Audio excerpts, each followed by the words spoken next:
तह तक चलते हैं। हमारे सामने जो स्रोत हैं वे मानव स्वास्थ्य और जीव विज्ञान पर एक बहुत गहरी नज़र डालते हैं। जी। आज हम मानव शरीर को एक किले की तरह देखने वाले हैं। पहले हम समझेंगे कि एक मजबूत किले का मतलब क्या होता है, यानी स्वास्थ्य क्या है। ठीक है।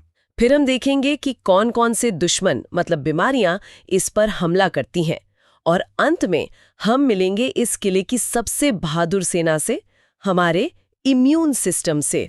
ये एक बहुत ही बेहतरीन तरीका है इसे देखने का, और ये समझना बहुत जरूरी है कि जीव विज्ञान की ये जानकारी सिर्फ किताबों के लिए नहीं है। सही बात है। इसी ज्ञान ने हमारी औसत उम्र को लगभग दुगना कर दिया है और हमें बीमारियों से लड़ने के वो हथियार दिए हैं जिनकी कुछ पीढ़ियों पहले कल्पना भी नहीं की जा सकती थी। तो आज की हमारी खोज इसी किले और इसके दुश्मनों की कहानी को समझने की है। अच्छा है, किले की मजबूती से ही शुरू करते हैं। जब हम कहते हैं स्वास्थ्य, तो इसका असल में मतलब क्या है? क्या इसका मतलब सिर्फ ये है कि हम बीमार नहीं हैं? पहले ऐसा ही माना जाता था, पर अब हमारी समझ बहुत गहरी हो गई है। विश्व स्वास्थ्य संगठन यानी WHO ये कहता है कि स्वास्थ्य सिर्फ बीमारी या कमजोरी का न होना नहीं है।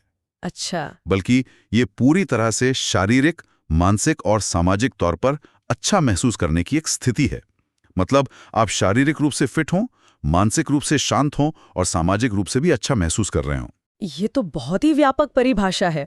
पुराने समय में तो मुझे याद है बड़ी अजीब धारणाएं थीं, जैसे वो ह्यूमर्स वाली बात। हाँ, बिल्कुल। कि ब्लैक बाइल वाले गरम मिजाज के होते हैं और उन्हें बुखार होता है। आज सुनने में कितना अजीब लगता है ये। बहुत अजीब लगता है। उस गुड ह्यूमर परिकल्पना को तोड़ने का श्रेय जाता है विलियम हार्वे को। उन्होंने पहली बार वैज्ञानिक तरीके से यह साबित किया कि हमारे शरीर में खून एक बंद सर्किट में घूमता है, जिसे हम ब्लड सर्कुलेशन कहते हैं। और थर्मामीटर ने भी इसमें मदद की होगी। बिल्कुल। जब थर्मामीटर का इस्तेमाल शुरू हुआ तो पता चला कि तथाकथित ब्लैक बाइल वाले लोगों का तापमान भी सामान्य ही होता है। इन खोजों ने उस हजारों साल पुरानी धारणा को हमेशा के लिए खत्म कर दिया। तो आज हम जानते हैं कि स्वास्थ्य किन चीजों पर निर्भर करता है। अक्सर ये बहस होती है कि जेनेटिक्स ज्यादा मायने रखती है या हमारी जीवन शैली। ये एक शानदार सवाल है। सच तो यह है कि दोनों ही बेहद महत्वपूर्ण हैं। एक तरफ है आनुवांशिक विकार, मतलब जेनेटिक डिसऑर्डर्स, जो हमें जन्म से मिलते हैं। दूसरी तरफ है संक्रमण, जो बैक्टीरिया और वायरस जैसे बाहरी हमलावरों से होते हैं। और तीसरी और शायद सबसे ज्यादा हमारे नियंत्रण में जो चीज है वो है हमारी जीवन शैली। हम क्या खाते पीते हैं, कितनी कसरत करते हैं, ये सब। जी, हमारी आदतें कैसी हैं। इसीलिए संतुलित आहार, साफ सफाई और व्यायाम को अच्छे स्वास्थ्य का आधार माना जाता है। कह सकते हैं कि जेनेटिक्स आपको एक अच्छी शुरुआत दे सकती है, लेकिन जीवन शैली उस गाड़ी को चलाती है। चलिए, अब उन हमलावरों की बात करते हैं जो एक इंसान से दूसरे तक फैल सकते हैं। संक्रामक रोग। शुरुआत करते हैं एक ऐसे दुश्मन से जो हमारे खाने पीने के रास्ते से हमला करता है, जैसे टाइफॉइड। हाँ, टाइफॉइड का जिम्मेदार है सैल्मोनेला टाइफी नाम का एक बैक्टीरिया। ये दूषित पानी या भोजन के जरिए हमारी आंतों में पहुंच जाता है। और इसके लक्षण क्या होते हैं? इसके लक्षण हैं लगातार तेज बुखार, कमजोरी और पेट दर्द। इसकी पुष्टि के लिए खास ब्लड टेस्ट होता है, विडाल टेस्ट। और इसी से जुड़ी टाइफॉइड मैरी की कहानी भी है, जो शायद इतिहास की पहली सुपर स्प्रेडर थी, है ना? एकदम सही। मेरी मैलन पेशे से एक रसोइया थी। वो खुद तो बीमार नहीं थी, लेकिन उनके शरीर में ये बैक्टीरिया मौजूद था। वो सालों तक अनजाने में अपने बनाए खाने के जरिए लोगों में टाइफॉइड फैलाती रहीं। मतलब वो एक वाहक थी, कैरियर थी। जी।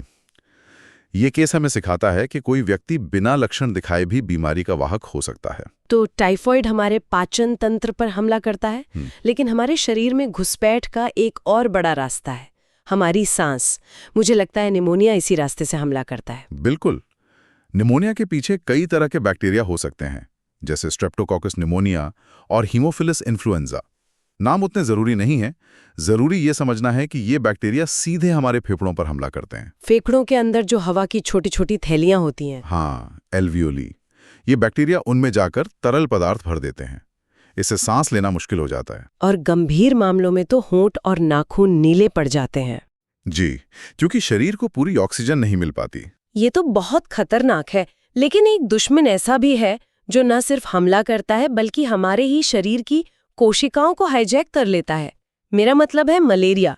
इसका जीवन चक्र तो किसी जासूसी कहानी जैसा लगता है। हाँ, ये वाकई किसी थ्रिलर से कम नहीं है।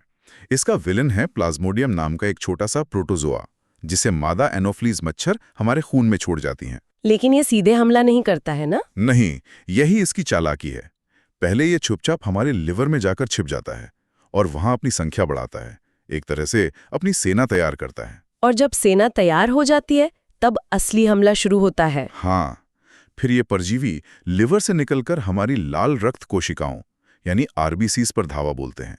वे उनके अंदर घुसकर और अपनी संख्या बढ़ाते हैं और फिर कोशिका को फाड़कर बाहर निकल आते हैं। और जब लाखों आरबीसीज एक साथ फटती हैं, तब एक जहरीला पदार्थ निकलता है जिसे हीमोजोइन कहते हैं। अच्छा, कोई यही वो विलेन है? इसी की वजह से वो कंपकपी वाली ठंड लगती है जो मलेरिया की पहचान है। बिल्कुल, ये शरीर के लिए एक शॉक की तरह होता है जो हर 3-4 दिन में तूफान की तरह आता है। ये सिर्फ एक बीमारी नहीं है, ये हमारे शरीर के अंदर चल रहा एक युद्ध है, जिसमें दुश्मन हमारी ही कोशिकाओं को अपना हथियार बना लेता है। सही कहा। तो इतने सारे चालाक दुश्मनों के बावजूद हम हर समय बीमार क्यों नहीं रहते? यहीं पर हमारे किले की सेना यानी इम्यून सिस्टम का रोल आता है।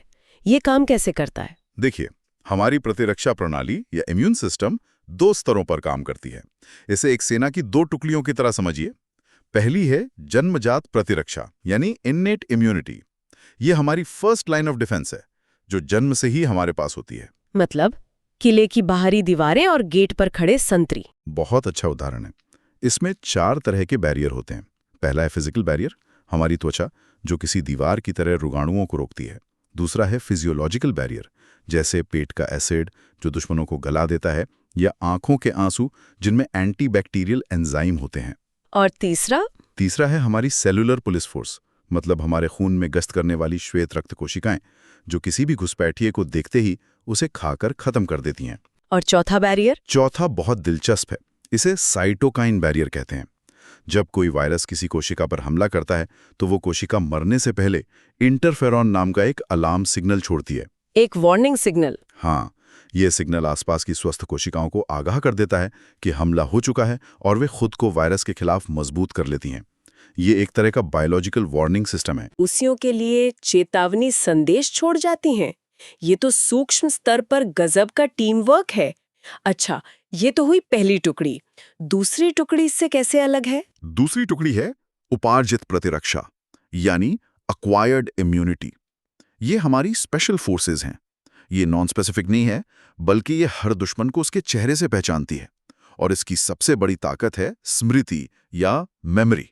स्मृति मतलब ये अपने दुश्मनों को याद रखती है। ये तो एक बायोलॉजिकल डेटाबेस बनाने जैसा है।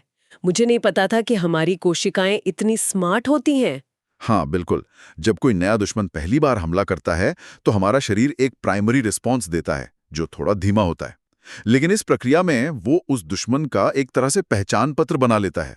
और फिर जब वो दोबारा हमला करता है तो हमारी सेना उसे तुरंत पहचान लेती है और एक जबरदस्त सेकेंडरी रिस्पॉन्स देती है जो बहुत तेज और ताकतवर होता है। इसीलिए कुछ बीमारियां हमें जीवन में एक ही बार होती हैं। और इस स्पेशल फोर्स के मुख्य सैनिक कौन है? मैंने बी सेल्स और टी सेल्स के बारे में सुना है। सही सुना है आपने। ये दोनों लिम्फोसाइट्स हैं। आप बी लिम्फोसाइट्स को हथियार बनाने वाली फैक्ट्री समझ सकते हैं। ये दुश्मन को देखते ही एंटीबॉडी नाम के लाखों प्रोटीन हथियार बनाते हैं जो दुश्मन से जाकर चिपक जाते हैं और उसे बेअसर कर देते हैं। और टी लिम्फोसाइट्स? और टी लिम्फोसाइट्स इस सेना के कमांडर हैं। वे खुद हथियार नहीं बनाते, लेकिन वे बी सेल्स को हथियार बनाने का आदेश देते हैं और सीधे संक्रमित कोशिकाओं को भी नष्ट कर सकते हैं। क्या कभी ऐसा होता है कि ये कमांडर यानी टी सेल्स कुछ ज्यादा ही आक्रामक हो जाएं? हाँ, और इसका सबसे अच्छा उदाहरण है ऑर्गन ट्रांसप्लांट। जब किसी मरीज को कोई नया अंग लगाया जाता है तो टी सेल्स ही उसे बाहरी या पराया मानकर उस पर हमला कर देते हैं।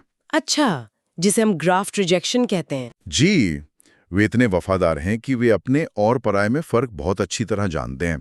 इसीलिए ट्रांसप्लांट के मरीजों को ऐसी दवाएं लेनी पड़ती हैं जो उनके इम्यून सिस्टम को थोड़ा शांत रखें। तो मतलब हम इस सेना को भविष्य के किसी युद्ध के लिए पहले से तैयार कर सकते हैं? क्या टीकाकरण का सिद्धांत यही है? एकदम सही। टीकाकरण हमारी प्रतिरक्षा प्रणाली की स्मृति वाली शक्ति का ही इस्तेमाल करता है। ये एक तरह का मॉक ड्रिल या युद्ध अभ्यास है। हम शरीर में दुश्मन का एक कमजोर या मरा हुआ रूप डालते हैं। हाँ, या सिर्फ उसका पहचान पत्र, जिसे एंटीजेनिक प्रोटीन कहते हैं। तो हम अपने इम्यून सिस्टम को एक तरह से धोखा दे रहे हैं, उसे दुश्मन का मोस्ट वांटेड पोस्टर दिखाकर तैयार कर रहे हैं। बिल्कुल, और ये इंसान की सबसे बड़ी वैज्ञानिक जीतों में से एक है। जब असली दुश्मन हमला करता है तो हमारी सेना पहले से तैयार होती है और उसे पैर जमाने का मौका ही नहीं देती। आज तो हम रिकॉम्बिनेंट डीएनए तकनीक से ये पहचान पत्र लैब में भी बना सकते हैं, जैसे हेपेटाइटिस बी का टीका। ये तो हुई बाहरी दुश्मनों की बात, लेकिन क्या होता है जब खतरा अंदर से ही पैदा हो, जब किले के अपने ही नागरिक बागी हो जाएं? मेरा इशारा कैंसर की तरफ है। ये एक बहुत ही सटीक उपमा है। कैंसर का मतलब है शरीर की अपनी ही कोशिकाओं का बागी हो जाना। सामान्य कोशिकाएं नियमों का पालन करती हैं, वे तभी विभाजित होती हैं जब जरूरत हो, लेकिन कैंसर कोशिकाएं सारे नियम तोड़ देती हैं और अनियंत्रित रूप से बढ़ने लगती हैं। और अब इसके इलाज में इम्यूनोथेरेपी का भी इस्तेमाल हो रहा है। जी, जिसमें हम शरीर के इम्यून सिस्टम को ही इन बागी कोशिकाओं को पहचानने और नष्ट करने के लिए रीट्रेन करते हैं। और एलर्जी, ये भी तो एक तरह से हमारे इम्यून सिस्टम की गड़बड़ी ही है, जहां हमारी सेना एक हार्मलेस सी चीज को भी बड़ा खतरा समझ लेती है। हाँ, बिल्कुल। एलर्जी का मतलब है कि हमारा इम्यून सिस्टम कुछ चीजों को लेकर ओवर रिएक्ट कर रहा है। धूल, परागकण जैसी आम चीजें जिन्हें शरीर को नजरअंदाज करना चाहिए, उन्हें वो बड़ा खतरा समझ बैठता है। हाँ, और हंगामा खड़ा कर देता है। मास्ट कोशिकाएं हिस्टामाइन जैसे केमिकल छोड़ती हैं, जिससे छींक, खुजली और सांस की समस्या होती है। स्रोत में एक बहुत दिलचस्प बात कही गई है कि इसका संबंध हमारी आधुनिक जीवन शैली से है। हाँ, स्रोत इस ओर इशारा करता है कि शहरों में बच्चों को बहुत ज्यादा संरक्षित वातावरण में रखने से उनका इम्यून सिस्टम ठीक से प्रशिक्षित नहीं हो पाता। जब उसे असली दुनिया के सामान्य कीटाणुओं और एलर्जन से लड़ने का मौका ही नहीं मिलता, तो वो कमजोर रह जाता है। हाँ, और बाद में हानि रहित चीजों पर भी जरूरत से ज्यादा प्रतिक्रिया देता है। इसी वजह से शहरों में एलर्जी और अस्थमा के मामले बढ़ रहे हैं। जीवन शैली की बात करें तो कुछ आदतें तो सीधे सीधे किले में तोड़फोड़ करने जैसी हैं, जैसे ड्रग्स और शराब का दुरुपयोग। ये एक बहुत बड़ा खतरा है, खासकर युवाओं के लिए। ये न सिर्फ हमारे शरीर के अंगों को सीधे नुकसान पहुंचाते हैं, बल्कि एक और बड़ा जोखिम पैदा करते हैं।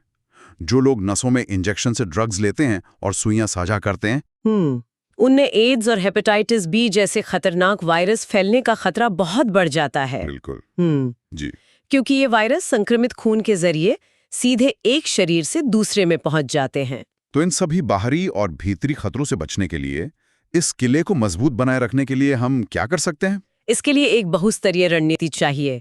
सबसे पहला और जरूरी है व्यक्तिगत और सार्वजनिक साफ सफाई, स्वच्छ भोजन, स्वच्छ पानी और स्वच्छ वातावरण। और दूसरा, टीकाकरण। हाँ, टीकाकरण कार्यक्रम।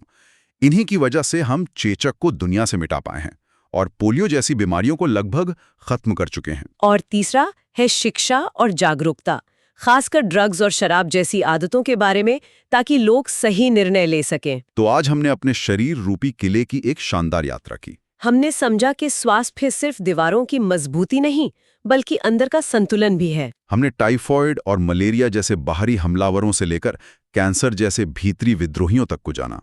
वाह! और सबसे बढ़कर हमने अपनी इम्यून सिस्टम की उस अद्भुत सेना से मुलाकात की जो चुपचाप हर पल हमारी रक्षा कर रही है। बिल्कुल। हमने ये भी देखा कि विज्ञान ने हमें टीकाकरण जैसे हथियार देकर इस सेना को प्रशिक्षित करने की शक्ति दी है। लेकिन एक बात जो स्रोतों में उभर कर आई है, वो सोचने पर मजबूर करती है। हाँ, वो एलर्जी वाली बात। जी, जैसा कि हमने चर्चा की, आधुनिक जीवन शैली और शुरुआती जीवन में मिला अत्यधिक संरक्षित वातावरण बच्चों में एलर्जी और अस्थमा को बढ़ा रहा है। ये हमारे सुनने वालों के लिए एक विचारणीय प्रश्न छोड़ जाता है कि हम स्वच्छता और सुरक्षा के बीच उस संतुलन को कैसे खोजें, जिसकी हमारे इम्यून सिस्टम को ठीक से प्रशिक्षित होने और मजबूत बनने के लिए जरूरत है। क्या हम अपने बच्चों को बहुत ज्यादा साफ सुथरा रखकर अनजाने में उनकी प्राकृतिक सुरक्षा को कमजोर तो नहीं कर रहे हैं? नमस्कार, और द डीप